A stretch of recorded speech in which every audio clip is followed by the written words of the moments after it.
Welcome to University Drive, your pathway to the transformational work of University of the Bahamas. Our goal is to build a better Bahamas by shaping tomorrow's leaders today, finding solutions to challenges, and forging new opportunities for growth. University Drive, where faculty, staff, students, and alumni travel the road of progress together with you.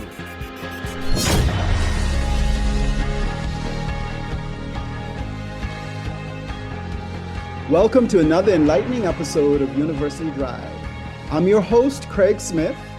In this episode, we are delving into academia, culture, and societal growth by having a conversation with the NE11 exhibition, Innovation, and the Future. We have as our guest Richardo Barrett, Curatorial Manager, and Letitia Pratt, Curatorial Associate at the National Art Gallery of the Bahamas. We'll be exploring the role of the National University in fueling the arts and how the arts and the orange economy are fundamental to a healthy and thriving society. Welcome, Richardo and Letitia. Hello. Thank you for having us. All right, let's delve right into this conversation. So, National Exhibition 11, you're calling it the NE11, has a fascinating theme described as a journey into the void, where artists are tasked with visualizing new ways of being through Caribbean futurism. Richardo, can you tell us more about this concept and how it reflects Bahamian identity and culture? So when we think about the national exhibition, we often find ourselves with the question of what's in the ethos now, what's happening, what are the questions that are compelling to this generation or now. And the NE is every 2 years. So it's interesting because you see this reflection of what's happening internationally and also locally. So with that being said, NE it's going to be next year, March. We have asked artists, creatives to respond to thinking of how we've just as a nation reached 50 years of independence. And then in that same year, last year, we would have the gallery, the National Art Gallery of the Bahamas would have reached 20 years. And in this time, we're thinking, that's not that old. But as a country, I think we have experienced a lot of, I would say, like interesting conversations and growth in a certain way, because we have this duality of this country that's like first world in certain aspects, but in other aspects, we have like this third world kind of like infrastructure, if I could say it that way. So NE11 is kind of speaking to like, what is the journey from here? Like, how do you see us as a country, as a people moving from this point? Is it growth? Do you see us moving backward? And as it reflects to themes of Afrofuturism, and I mean, anybody who sees the branding kind of has this idea of space, this adventure, this idea of going into the beyond, the unknown, and a word that is coming like into the void. Like, what is this space that we're moving into? Like, can you imagine it being this space that is gonna be filled with like chaos? Is it gonna be filled with, more adventures as it relates to what it means to be a Bahamian? Do you see that evolving? So there's a lot of themes that's coming up, and I'm pretty sure Letitia has her own like reflections on the theming because we both came up with it together. Okay, well, what I'd like either of you to discuss really quickly before we go ahead is the idea of, because you mentioned it, Richardo, Afrofuturism. So can you break that down for us a little bit, explain what that is? And I guess you guys are moving maybe beyond Afrofuturism to more specific Caribbean futurism. So can you guys sort of talk about those two and the distinctions for us, please? I'll Well, let Letitia, yeah. Afrofuturism, as I know it to be, because there's a lot of definitions for it, but Afrofuturism is thinking about how Africanness or the African diaspora um, would be considered in the future. Or how it's reflected really right now in science fiction and fantasy, right? Um, and how these genres, science fiction and fantasy, reflect uh, the current state of the African diaspora. And so when we think about Caribbean futurism, because we're in the Bahamas and not I mean, although we're 85% African people, there are other people here, and there's a milieu of like races and cultures and things that are happening on these islands. And when we talk about Caribbean futurism, it's like, how does this milieu like reflect it, like in um science fiction and fantasy? What does that mean? Like, what does it mean to be Caribbean in the future? Or what, and really, we're asking, what does it mean to be Caribbean now? And how do you see that growing into the future, you know?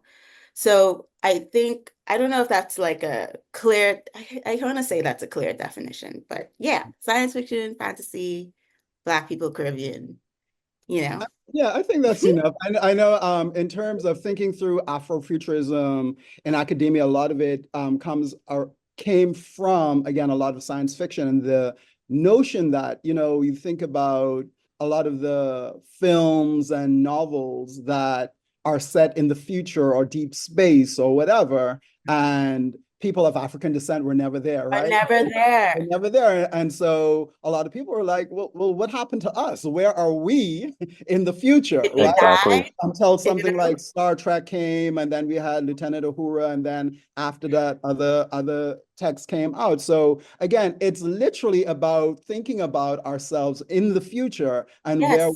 what are we doing in the future? And I think that's really interesting in terms of the Caribbean space and the Mhm. Bahamas in particular, especially with global warming, sea waters rising, and so on. And Exactly. so it's really interesting to think about, yeah, where are we now, but where are we heading, and what we do now, how does that affect where we'll be in the Where future, will we be in the future?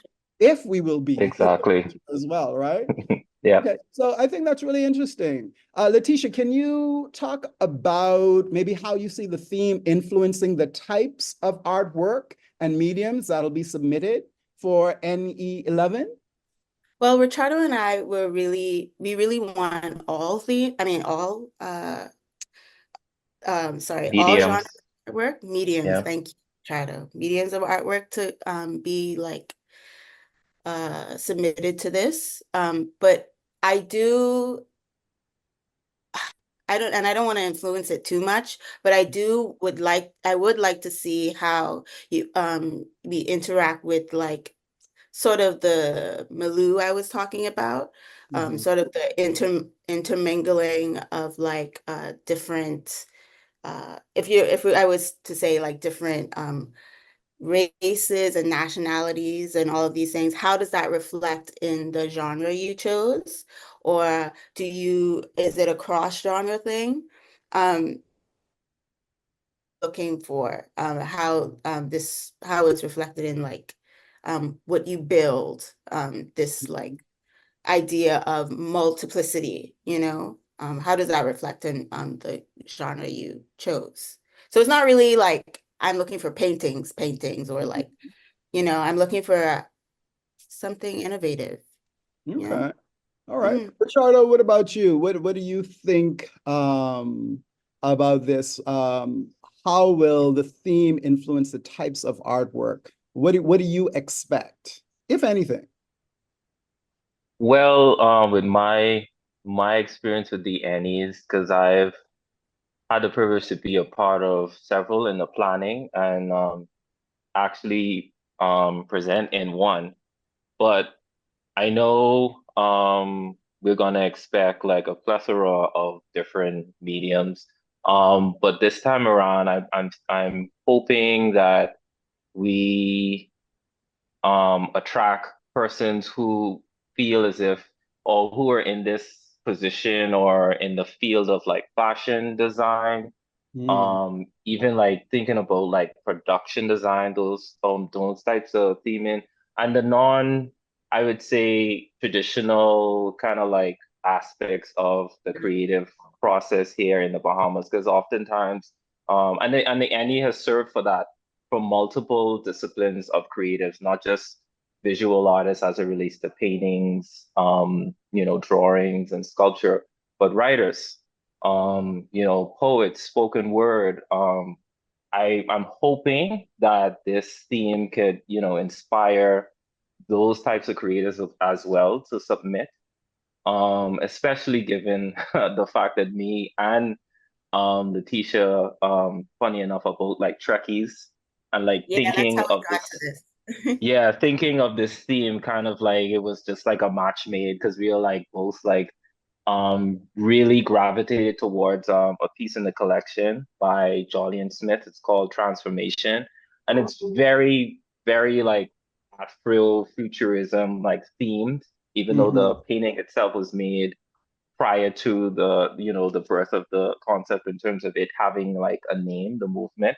But it's interesting because when we came up with this theme, Letitia having this writer, background, being this poet, and me kind of like totally focused on this like the visuals coming together and thinking of this theme. We both want to have this theme be very attractive to persons who are from all walks of the creative life. And again, with the NE, we have done that before, but I think this time around, I want those people to feel like, compelled to actually submit, not feel like, hey, it's just paintings and drawings we're looking for. We're looking for all of the creatives to submit to this. I think that's really important because I do believe that a lot of times when people think about the National Art Gallery of the Bahamas, right? There's this idea of who goes to the space and who the space is open for, and the type of art that, is allowed in the space. And so I'm really glad that you sort of clarified and made it clear that this is for all creatives. And all of it is art as well. And all of it is worthy of being presented in some place like the National Art Gallery of the Bahamas, because the National Art Gallery of the Bahamas is for the Bahamian people, right? Not just a certain segment of Bahamian people. So I think that's really important to get that message out. Are you guys doing anything specific to help get that idea out a little bit more? Or is it just in terms of the call, you're hoping that the call will, speak to everybody? We're hoping that the calls speak to everybody. I don't, hmm, we have to do a lot of work of trying to deconstruct the idea that the National Art Gallery is only for the elite. I know that there's been a lot of that in like the past with Holly and Natalie and Richardo's work, and Amanda, um, those work, but there's still a lot of work to do because uh, sometimes Bahamian people feel like they don't, they're not worthy of things that are like fun. I don't know. I don't know the mindset because I don't have that mindset, but Right. like just I don't know, or And worthy of being in a also, space like that. right. Also, too, is this open to folks, Bahamians outside of Nassau? Because a lot of times too, I think that Yeah. we tend to think Yeah. that everything is very Nassau centric. Are we reaching out to Family Islands or maybe Bahamians in other spaces as well? Yeah, it's Yeah. always the NE has always been open to Bahamians everywhere.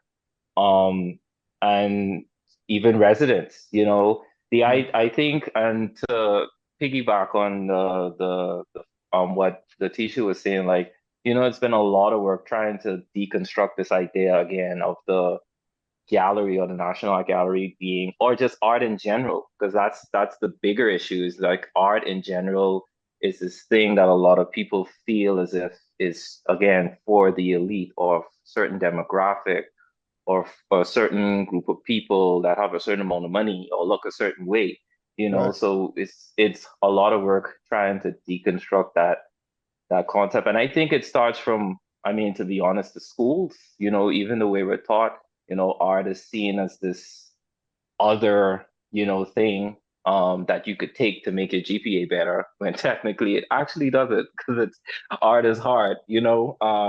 So I think it's a lot of that needs to happen from the younger generation growing up, and then again, thinking of the fact that the National Art Gallery being one of the longest running art, you know, institutions in the country, has only been here 20 years. So a lot of the newer generation now are getting the chance to have that experience, like coming on school tours and all these things, the experience, and then all these other art galleries that are now, you know, the commercial spaces. So I Mhm. feel like that's changing steadily, especially with the youth. They're more exposed to art, and I think they appreciate it more. But that Yeah. being said, we still have a lot of older persons who are the parents of some of these children and the younger generation who still have this mindset, you know. So it's gonna take some time, but I think it's happening slowly but surely. But the mindset is still there, you know. Yes, yes, yes. All right. So if someone is listening to the show now and they're like, okay, it's open for us and for everybody. So tell us a little bit about what's involved in presenting in the NE11. How can people become a part of it? Where do they submit? And then what's the process? So we have a submissions email. If you go on the website or our Instagram, there's a email that's at the end of the any page that says submissions@nagb.org.bs. Mhm. Uh, just send a proposal in there. The proposal, and Richardo can speak more to this. It doesn't have, it's a proposal, so it doesn't have to be like a completed, for instance, painting that you want to submit. But like it's you can just propose an idea and you will have like time should you be accepted about 4 months to complete that. But once you submit to submissions email, there will be a jury process. Uh, we would have some studio visit, and you should know if you were to be accepted by early August. Yeah, and then you start on the journey of like building your project, and it'll be open in March. All right. Richardo, anything to add to that? So just to speak a little bit more to it. So I often, because we had a open forum about it, and again, adding to yes, what Letitia said. So a proposal. So oftentimes we just let artists know. You could have a proposal could come in many forms depending on your practice. But what's most important is we need to obviously have all of your information. So usually that's a short bio. Um, and we need to have your CV. So, and a lot of people get intimidated by the CV because you know you have a lot of up and coming artists who probably haven't shown a lot of work. But it's just important for us to have that wow for the judges to know. Even for seasoned artists or up and coming artists who we are aware of, we still need to know your CV for other persons who aren't aware of your practice. So that's important. And like Letitia said, details about the work. It doesn't have to be a finished work. It's a proposal. So you're proposing this idea of, hey, this is the artwork, the piece that I'm submitting or I would like to submit. And usually you just give a plethora of ideas, sketches, depending on what it is. The more details, the better. And also probably like a summary, depending on the concept of the piece. Everything that you feel would help give the judges a sense of what you're doing or what you want to do is always a good call in adding to the proposal, even previous work. You know, if you have website, if you have a website, if you have an Instagram that shows kind of like your style of work, if it's in line with what you're doing, all of that helps in the judging process and leading to you being accepted in the NE. Okay, and what would be the deadline? How soon do folks have to have this stuff into you guys? By July So 4th. Oh, yeah, go ahead. yeah. So July 4th. And I know people like to say, "Oh, is it July 4th?" The next day, July 4th. It's just like Like we've just 11. been, yeah, we've been just telling people like, okay, 11:59, like on the dot. So yeah. Okay, so July 4th, American Independence Day. Folks must have their stuff in. Okay, great. All right, so this is a really great conversation. We have to take a break. So everyone stay tuned for more insights into NE11 exhibition and the transformative power of the arts. You're listening to University Drive. We'll be right back after these messages. Chapter One Bookstore is proud to serve the students, faculty, and staff of the University of the Bahamas and the community at large. We are the premier choice for the purchase of university textbooks and supplies, and UB logo apparel, paraphernalia, and gifts. We also carry a wide variety of school supplies, learning aids, and leisure books. Visit our copy center for all of your printing, copying, and binding needs. Chapter One Bookstore is located on the ground floor of the Michael H. Eldon Complex on University Drive. Shop with us on Monday through Saturday. You can contact us at 397-2650 or email at chapter1@ub.edu.bs. Follow us on Facebook and Instagram at Chapter One Bookstore. Chapter One, the premier choice.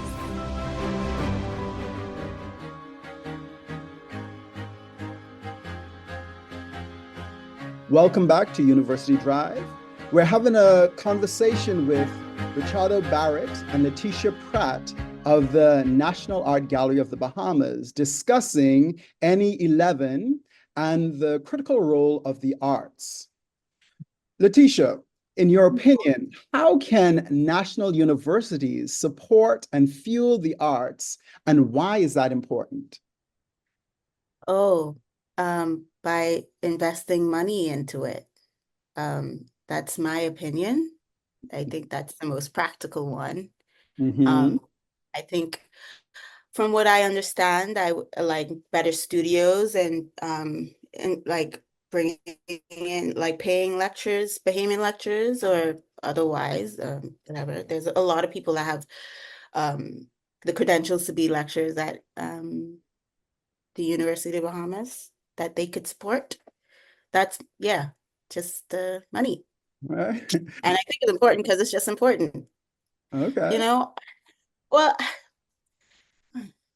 it's important because the Bahamian people need to critically think. Mm. And I think the disillusion of the support for the arts in general reflects in people having or people struggling to like think for themselves or critically engage with information that is presented to them. So that's why it's important. Also to just enjoy life. I mean, art is just good for your life in general, for joy. And you don't want everybody depressed anyway. Yeah. Richardo, what are your thoughts on how the National University can support and fuel the arts, and why is it important that they do so? Well, I am a big believer in you start at home. So I believe, I mean, I think it's in line with what Letitia also suggested. But I think like a big investment internally is needed as it relates to the art department. Because I think the highest level just in art you could get at UB is still the associate's degree. And I think anything higher would be art education. So I think if there's like an investment in that department as it relates to offering a bachelor's, being able to support, more art professionals. We have amazing artists over here who've gone off and gotten their degrees and come back, and which a lot of them don't have to, and some haven't come back, they've stayed abroad. But just seeing the amount of creativity and creative that has come out of this space, some who have lectured at COB, attended COB, I mean, at the time, now UB, and you know, we see it all around. We have international Bahamian artists who are like going like crazy places. Like I can't even in space, all these different things. So I Mhm. think like if there's an investment in that field in the university, that instead of us getting people back from the international spaces and schools, we basically be putting them out there, with these degrees, with this experience from this like creative community.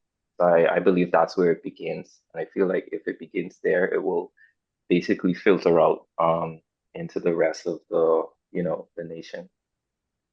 So that makes me think of this quote that you have on your homepage, and it's by Pat Ramming. And I want you guys to talk to us a little bit about this and how you see this as it relates to NE11. The quote, let me read it. Um, it goes, partly, the only institution that can talk about where we need to go is the institution of art. It is the only institution whose job it is to step into the future, look around, and come back and say, this is where we need to go. And so, artists, please understand this. Your job is not to be popular. Your job is not to be journalist. It is the artist's job to risk their life to go into the future and tell us where to go, end quote. So talk to us a little bit about that quote and how you see it fueling your ideas behind NE11.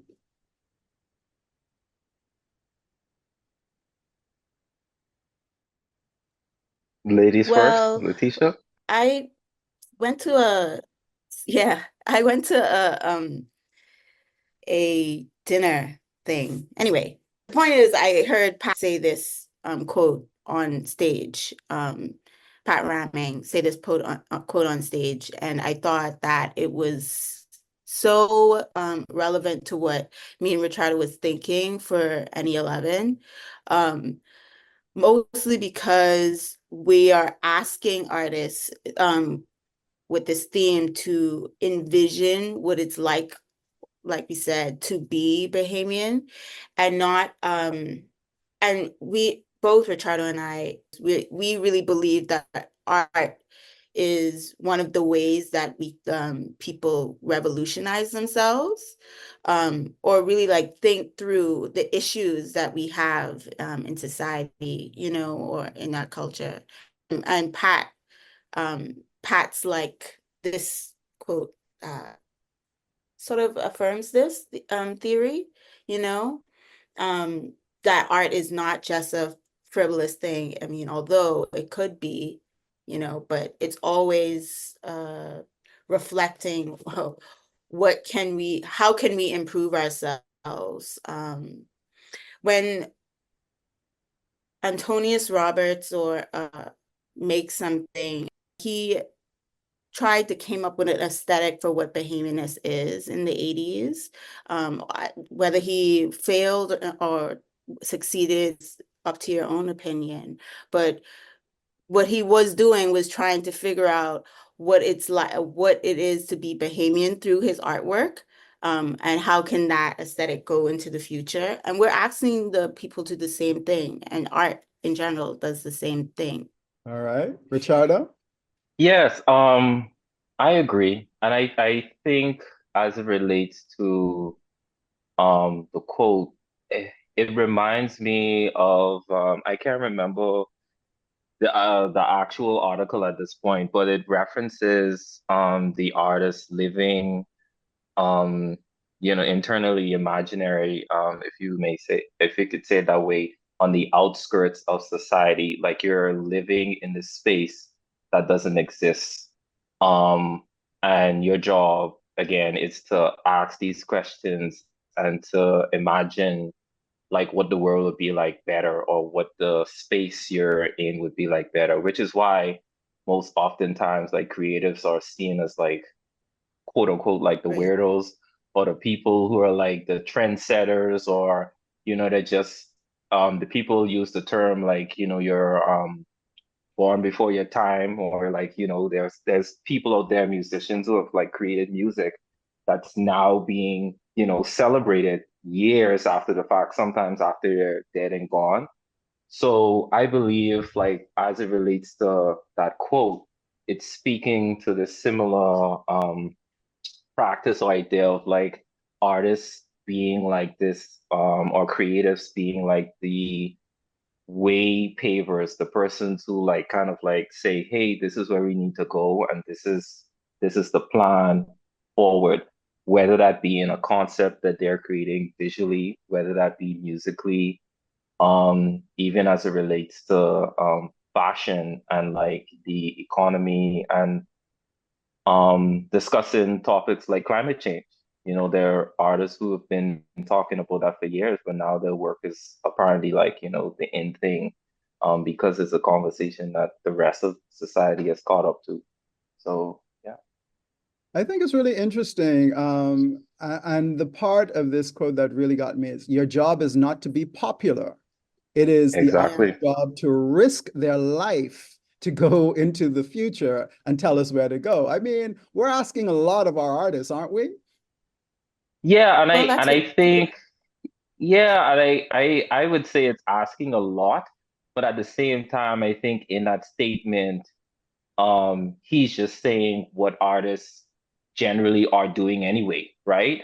Like I Mhm. feel like a lot of artists are already doing that. So it's like I think what he's reaffirming is that, hey, don't get sidetracked with what you are already doing. Don't get compelled with the trying to be, popular or trying to be famous now, that type of way. Like Vincent van Gogh, for a perfect example. The man painted and painted and painted to the point where he went crazy because, and I think really it was because he was trying to attain this level of fame and wanting like the attention of the then artists, the people who were saying like his paintings were garbage.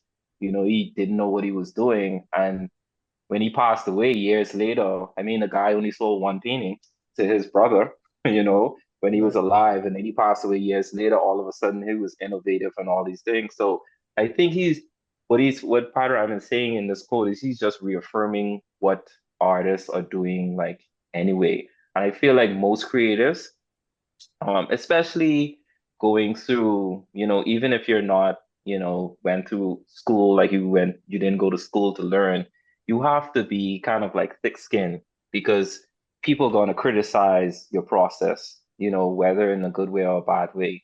And after a certain point in time, you have to like, take the criticism, but don't let the criticism kind of like propel you from like this goal of what it means to create and produce work. All right. I like that. I like that.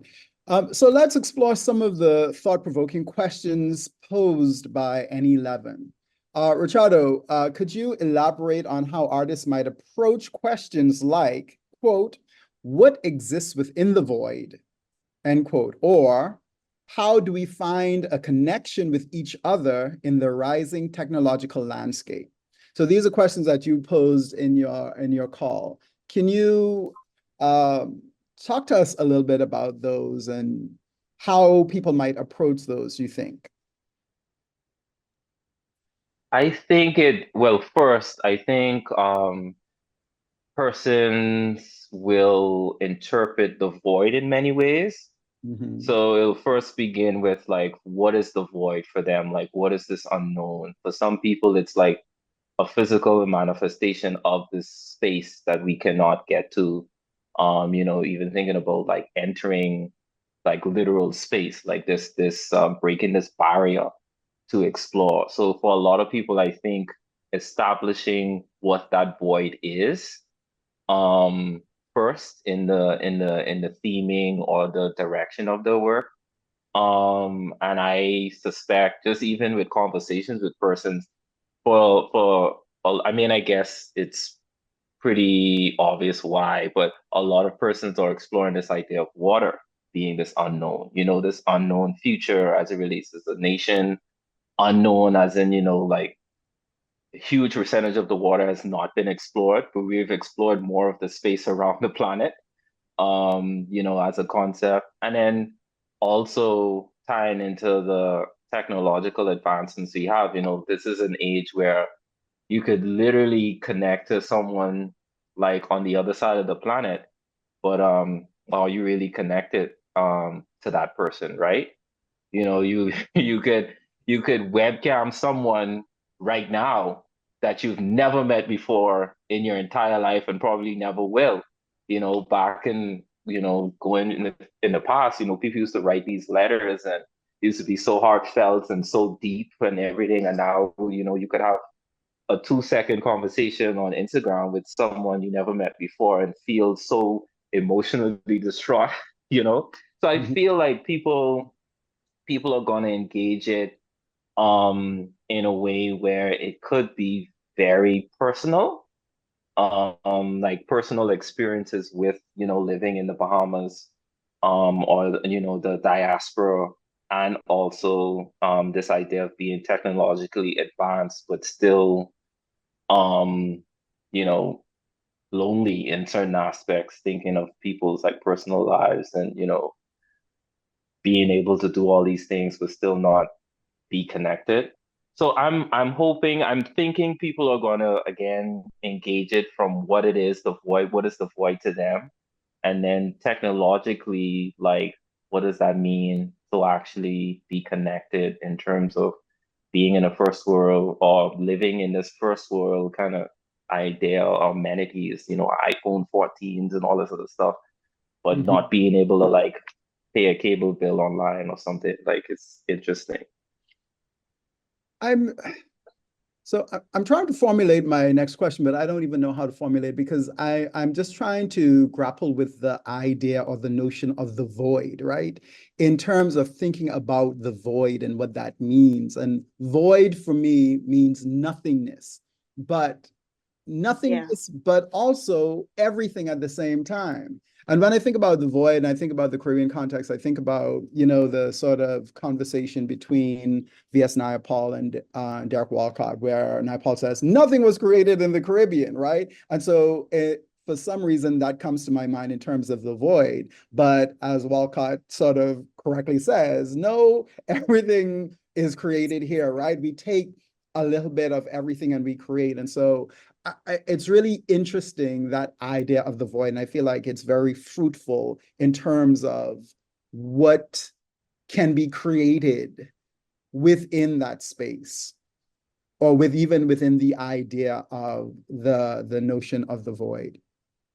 Letitia, both from a professional and a personal standpoint and insight, what advice would you give to emerging artists who are looking to make their mark in NELEVEN? Just be yourself, honest, and do the work that you like to do and submit it. I think that from a personal standpoint, I graduated with a degree in writing, and there was no, from what I saw at the time of my graduation, there was no other avenues for me to get my writing out there. And the NE was, and still is, one of the ways that I could have done that. If you're a young writer or artist and you want to get, because this is the purpose of the NE. Literally, it's the purpose of the NE to scout for new contemporary talent. So if you want to get your work out there, you just submit it and at least you'll be, if even if you shouldn't, if even if you're not accepted, you'll be on me and Richardo's radar. We would have recorded you, and we know who you are, and that like you'll be in our minds. That's the purpose of this NE as well. But yeah, just submit it and be honest and see if it fits, this So NE at a part least. of what, yeah, a part of what you're saying too is, and I think this goes back to what we were talking about before in terms of it's also about creating community, right? Because I think what Yeah, we're saying is, right, you didn't feel like as a creative writer, you didn't necessarily have that community. And yeah. and you're saying that, even if people submit, even if they don't get in, they'll be a part of this community. They'll be able to reach out and connect with other people. And again, I think that also goes back to what we were talking about before as well, even in terms of artists, because a lot of times Bahamian artists, I realize, work in silos, right? I'm a painter, I'm a graphic artist, I'm a singer, I'm a spoken word, and ne'er the twain shall meet, right? And I think that it's really important Yeah.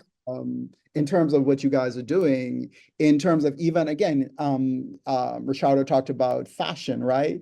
And we don't necessarily think about fashion as art as it relates to the National Art Gallery of the Bahamas. And so I really think that it's really important in terms of what you guys are doing in terms of creating or building community and an avenue for artists from whatever walk of life to come together and make connections, right? Because in a space like this, I would imagine that maybe a writer and a photographer might meet, and who knows what kind of collaborations can unfold from that kind of meeting. And your work will get better if when you interact with, well, anything other than your Exactly. primary of creating. Like if you are a painter and you are friends with a musician, like Toni Morrison talks about this, that she was a novelist and she made friends with lots of poets and she interacted with poets, and her writing is so good because of that, because she interacted with people that had the same ideas as her, but communicated it in a different way. Like from personally, I have a friendship with Tessa Whitehead. We worked together for a long time, and we have the same ideas of around like nature and folklore and all of that. But by that result, we influence each other, but in a parallel way, each other's work. Like I'm not going out paint. I can't paint like Tessa, you know what I'm saying? But Mhm. it still is like fruitful. And that's what we want with for the community to come together so that everybody influence each other. This like soup becomes enriched by everybody's like talent. I think the word you're looking for is conch salad, not soup. Pound salad. That's better. There you go. Um, so Richardo, can you share with us some examples of past submissions from the national exhibit that particularly stood out to you, and why and how they were impactful to you? So, there's quite a few. You put me on the spot because I don't remember the titles, but I do remember the work. Mhm. One that comes to mind at the forefront as soon as you said it is it's a work by Jordana Kelly. She's a discipline artist. She does like literally I in a lot of ways there's a lot of artists who's multimedia and multidisciplinary in that like they get a concept and then whatever medium they find helps them bring that concept into reality, they choose that medium. So Jordana is one of those artists, and the piece that comes to mind, I'm trying to remember, I think it was I want to say NE8, that she Yeah. did this piece where it was she went to all the major and some as not major like keys of the Bahamas, and she collected sand, and then she basically put the sand under a microscope, zoomed in like 1,000 times to get to like this level where you could see the actual shells, because sand is just basically a bunch of tiny broken up shells. And it was interesting because you got to navigate these islands in a totally different way. So I thought that was one of those interesting works from previous NE. Letitia, can you think of any of the previous NEs that stood out to you? I think it was NE8. You have to tell me, Richardo, of when Sonia Farmer. It was just when the referendum happened. And Sonia Farmer did these voting cards with period blood. Is that NE8, Richardo? I don't remember. It was either NE8 or I think it was NE8 as well, Um, just because there was a lot yeah. of there's a lot of artists who was their first time exhibited in NE, and it was just one of those really good NEs that showed, how the creative community had grown. Well, Sonia, it was a good response to the referendum that just happened about women not being able to pass on citizenship to their children. And it was so gross, which I think is what she wanted to communicate. A good art for me also like evokes a reaction to you, I mean, in you, sorry. Oh, reaction in you. And I think Sonia was good at like pulling that out from the viewer, you know? Okay, thank you for that. I mean, yes, art has a profound impact on society, and I think that the work that you just described shows us why. All right, so before we move on to our next segment, let's take another short break. This is University Drive. We'll be back in a minute. Are you ready to take your knowledge or career to new heights? Don't wait to invest in your future. Do it now. How? Earn a professional development certificate from University of the Bahamas. Whether you're looking to enhance your leadership abilities, sharpen your technical skills, or explore a new field entirely, our Continuing Education and Lifelong Learning Center has the ideal course for you. We offer single-phase electrical, ethics in procurement, accounting for entrepreneurship, stop managing, start leading, dynamic presentations, digital marketing, superior customer service, and justice of the peace. We even have courses on smartphone photography, TikTok videos, defensive driving, and interacting with difficult people. Or open the door to new languages with English as a second language, conversational Chinese, and Spanish in the workplace. Our instructors are experts in their fields and they're here to support you every step of the way. Call us at 302-4449. Enroll today.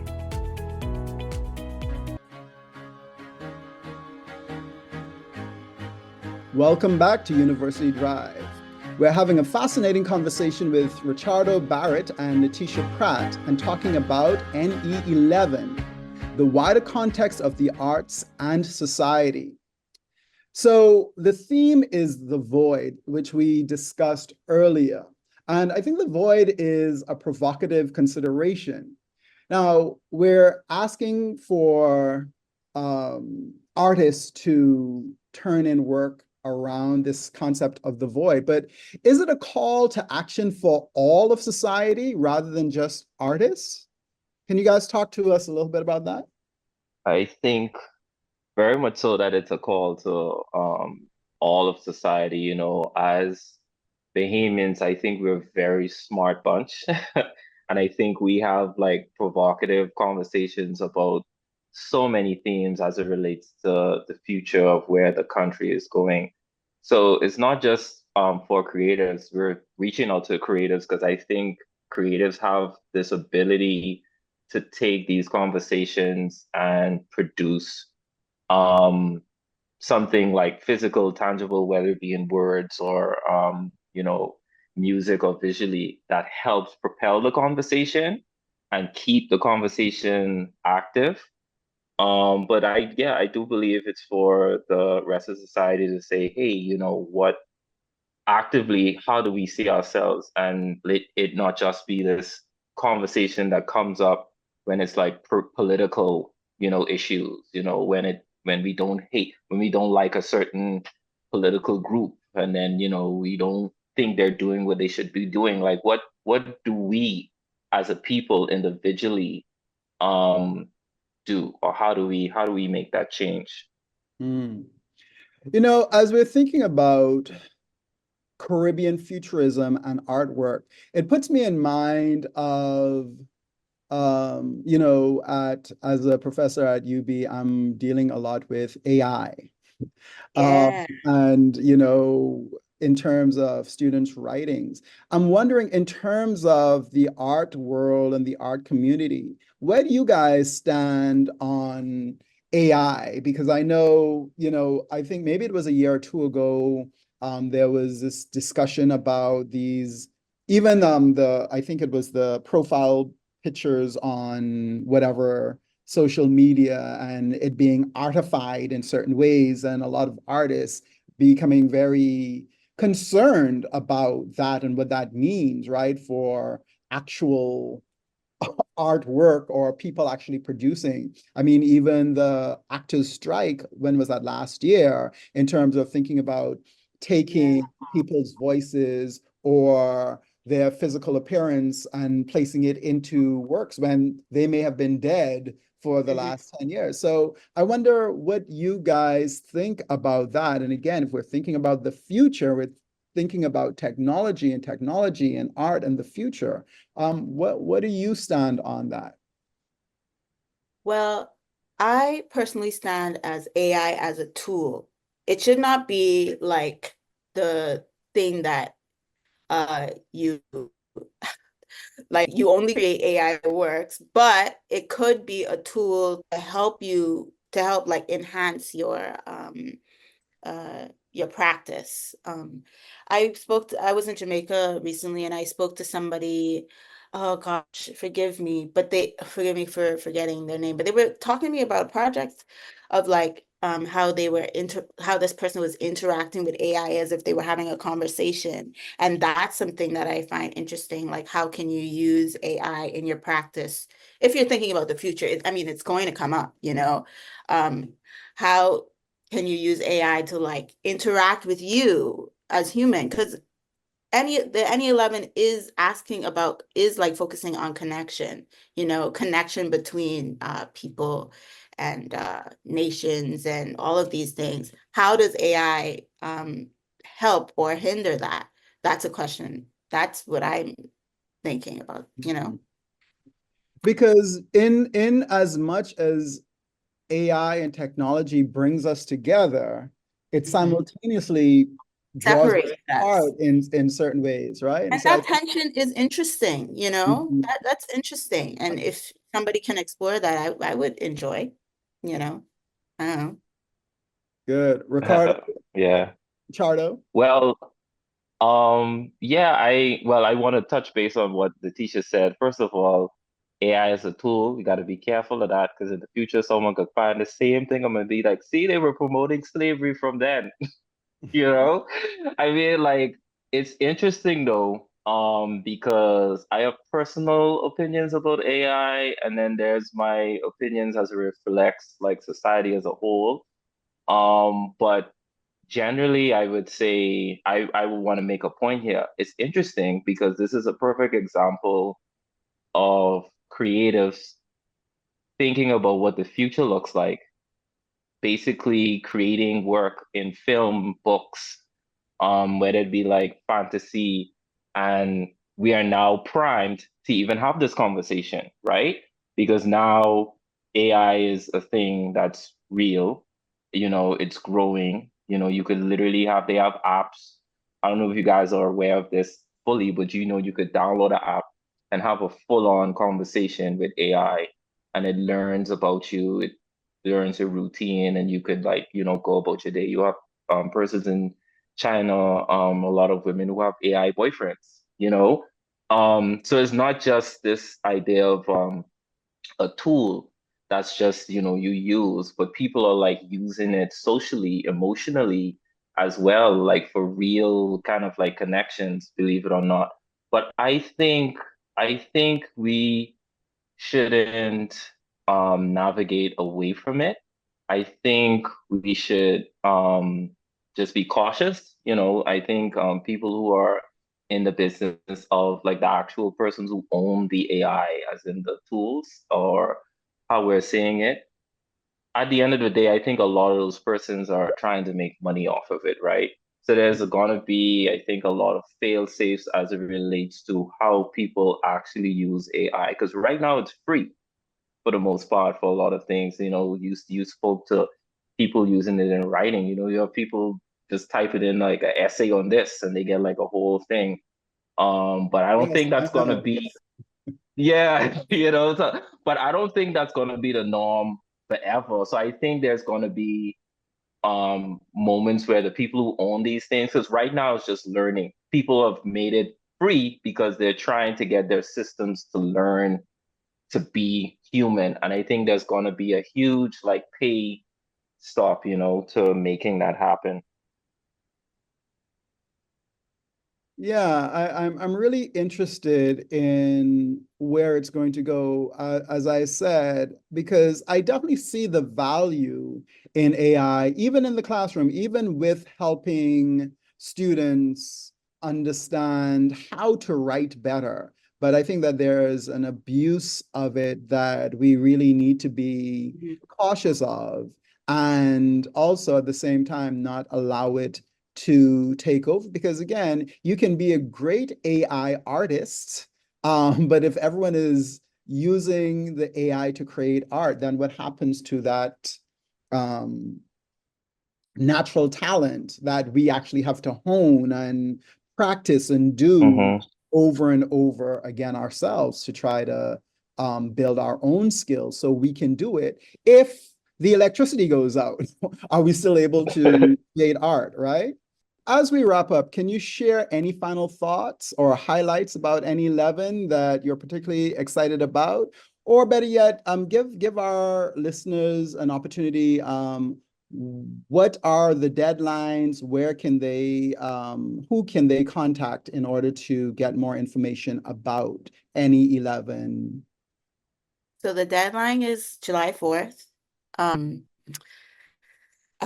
You can contact either me or Richardo through the submission portal. It's submissions, once again, it's submissions@nagb.org.bs.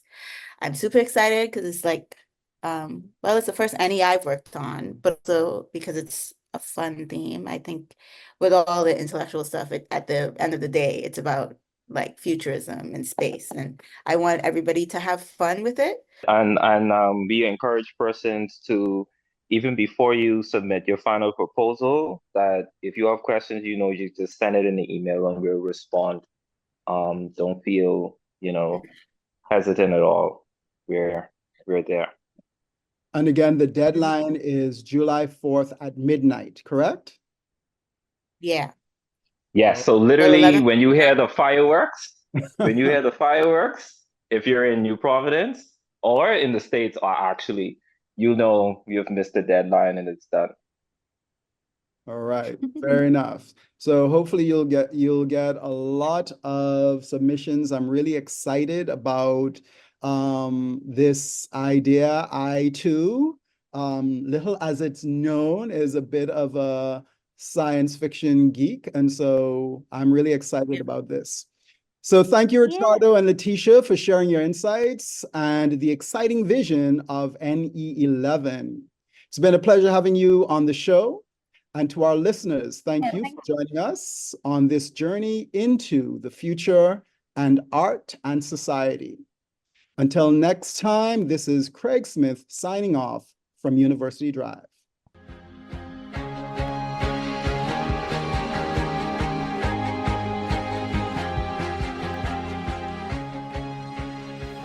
University Drive is a production of the Office of University Relations at University of the Bahamas.